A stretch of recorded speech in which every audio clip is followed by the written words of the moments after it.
ওই তার জানাজায় আমি তো মনে করি আওয়ামী লীগ পর্যন্ত তার জানাজায় আসছে। সকল দল মত নির্বিশেষে কোটি মানুষের সমাগম হয়েছে। ওসমান হাদির যে আসল সন্ত্রাসী যে গুলি করলো যেই হন্তারক, এই হন্তারক এখন পর্যন্ত মানে সে গ্রেপ্তার হয়নি। তো কিছু মিডিয়া ভিন্নভাবে তাদের পক্ষ নিয়ে এই সরকারকে বিভ্রান্ত করার জন্য বলে যে সে বর্ডার পাস করে ভারতে গেছে, আর ভারত সরকার বলতেছে আমরা পাইনি। এমনকি পশ্চিমবঙ্গের মুখ্যমন্ত্রী মমতা ব্যানার্জিও বলেছে যে ওসমান হাদির খুনিদেরকে ভারত পেলে অবশ্যই সরকারের দায়িত্ব হলো বাংলাদেশ সরকারের কাছে জমা দেওয়া। তাহলে দুই সরকার যদি উদ্যোগ নেয়, কেন আমরা এই হত্যাকারীকে পাবো না? যেই ওসমান হাদি একটা ব্যক্তি নয়, একটা প্রতিষ্ঠান হিসাবে আজকে দাঁড়িয়ে গেছে।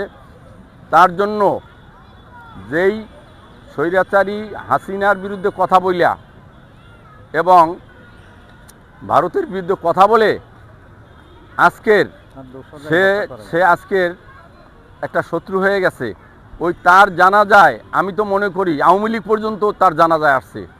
বিএনপি থেকে শুরু করে সকল দল মত নির্বিশেষে কোটি মানুষের সমাগম হয়েছে।